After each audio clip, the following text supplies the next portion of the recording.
જવાહરનગર પોલીસે ખૂનના 16.5 વર્ષથી નાસ્તા ફરતા આરોપીને ઝડપી પાડ્યો છે।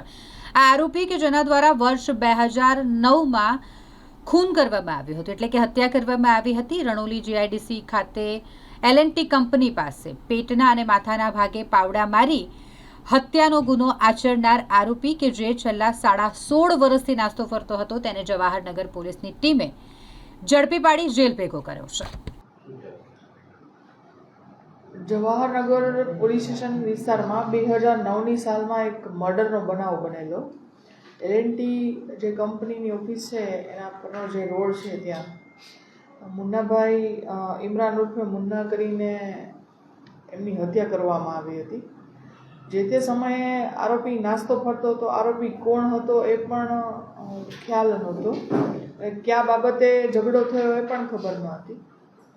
પણ મહેરબાન સીપી સરની નાસ્તા ફરતા પકડવાની ડ્રાઈવ અંતર્ગત પરમાર પીઆઈએ પોતાના માણસો અને ટેકનિકલ સોર્સિસનો ઉપયોગ કરી અને હ્યુમન રિસોર્સિસનો ઉપયોગ કરી અને કાગળોનો અભ્યાસ કરી 16 વર્ષ બાદ આ ઝઘડો છે એ મજૂરીના પૈસા આપવા બાબતે જે મરણ જનાર છે લેબર કોન્ટ્રાક્ટર હતા અને જે હાલનો આરોપી છે 16 વર્ષ બાદ પકડેલો છે એ ત્યાં લેબરર તરીકે કામ કરતો હતો અને પૈસાના ઝઘડામાંથી આ મર્ડરનો બનાવ બનેલો હતો।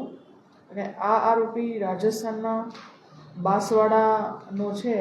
હ્યુમન રિસોર્સિસના આધારે ટીમ મોકલી અને ત્યાં વોચ ગોઠવી અને આરોપીને આજરોજ લાવી અને રિમાન્ડ મેળવવાની આગળની કાયદેસરની કાર્યવાહી કરવામાં આવી છે।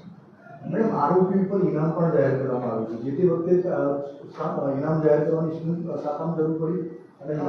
એનું 70 મુજબનું વોરંટ પણ નીકળેલું હતું, છતાં પણ આરોપી અટક થયેલો ન હોય ઇનામ જાહેર કરવામાં આવેલું હતું અને એને શોધવા માટેના બધા જ પ્રયત્ન કરવામાં આવેલા હતા। પણ આરોપી પણ ખુદ ગુનેગાર હોય, પોતાની જાતને બચાવવા માટે રાજસ્થાનના અલગ અલગ જિલ્લાઓ ગામડાઓમાં રહેતો હોય અને મજૂરી કરીને પોતાનું જીવન ગુજારતો હોય, એમની માહિતી મેળવવી મુશ્કેલ પડી હોય એટલે ઇનામ જાહેર કરવામાં આવેલું હતું।